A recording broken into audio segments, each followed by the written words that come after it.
昨天美股大跳水，黄金再回调，比特币却依旧坚挺，甚至冲高6万5，逆势上涨，属于比特币的独立行情来了吗？接下来该怎么走？这里是加密阿尔法，欢迎来到我的频道。我们来到比特币盘面，先看日线，日线级别呢，昨天收到一根糖葫芦线，从量能角度来看是轻微放大了一点。不过上周提到过这一个楔形的整理区啊，那它现在没有任何形式的突破，仍然在这个楔形整理区当中做收口的整理。从指标角度来讲 ，RSI 的话已经实现金叉穿过中轴，它是一个多头趋势的排列。MACD 的话，红色动能柱呢，随着币价的整理下降，那它也是在缩小的，也就是空头趋势呢在逐渐减弱。现在呢也是双线在就是中轴下方实现金叉。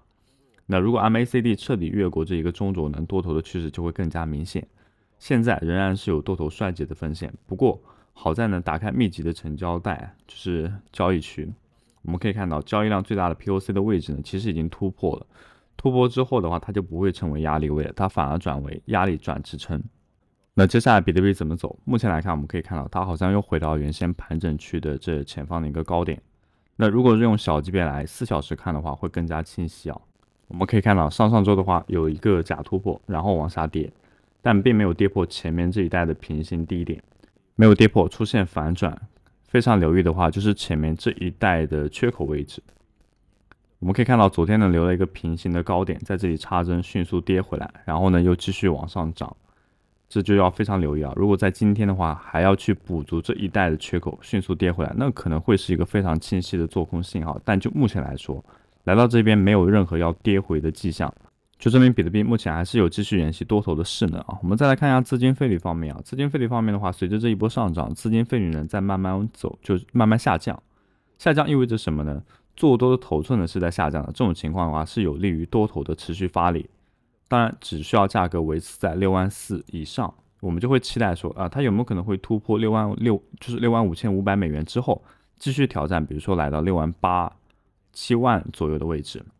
那到时候我们再去看有没有假突破，重新跌回的一个情况就可以了。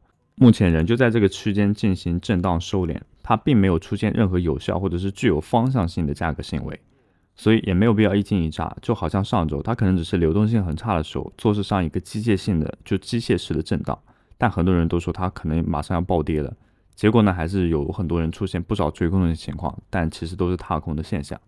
那这样一条线在64500美元左右，接下来紧盯这根线上的价格行为，如果站稳在这根线上，那么就可以看向65000、68000这一个价格区间。如果它没有站稳的话，还是出现了下跌的话，那我们正常就还是看向流动性比较下方的62000左右的位置到61000。目前比特币的即时阻力位位于64372美元的50日 EMA 均线，那日线的话收于该水平上方，可能会打开上行空间，先看向65337美元附近的布林带上轨。随后是66366的100日 EMA 均线，而72128美元的200日 EMA 则构成更远期的看涨目标。下行方面，初步的支撑位是位于63889的20日布林带中轨，其后是62442美元附近更强的布林带支撑。若进一步回落，则考验是56666美元附近上升的趋势线支撑。届时的话，预计中期逢低买盘兴趣将重新出现。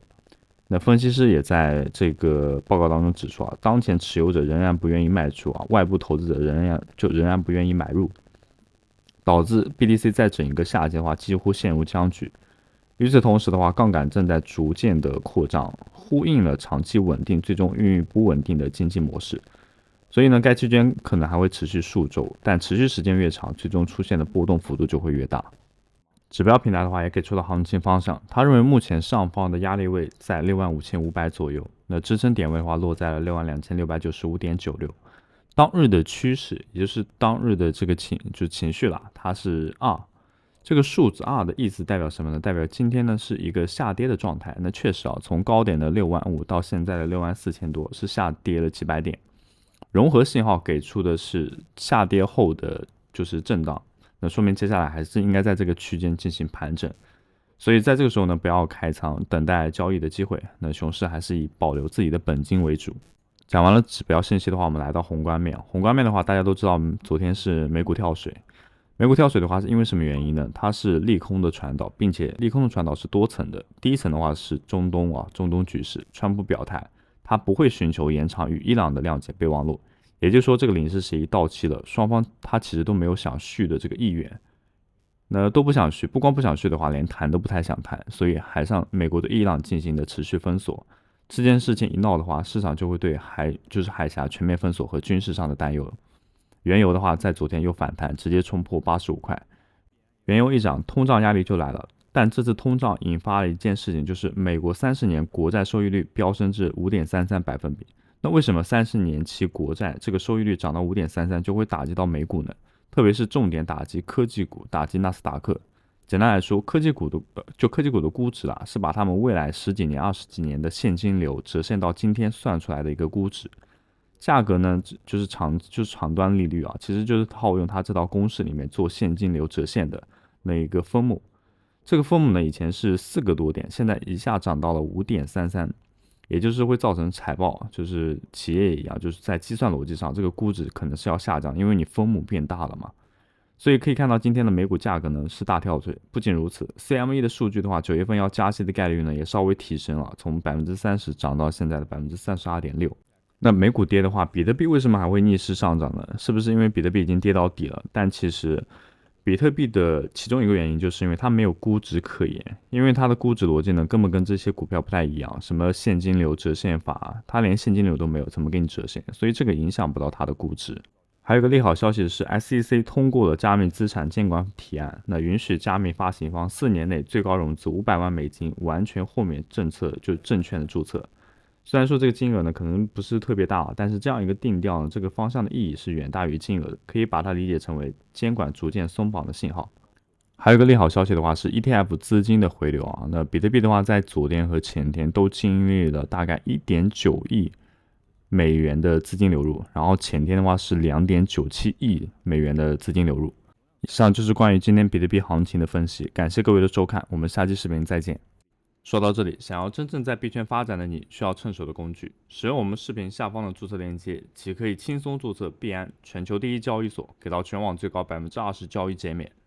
OKX 交易所，使用观感体验拉满，同样有 20% 手续费减免。另外，参与 OKX Bot 的观众可以使用专属邀请链接去刷代币交易量的时候呢有减免，期期都有肉吃。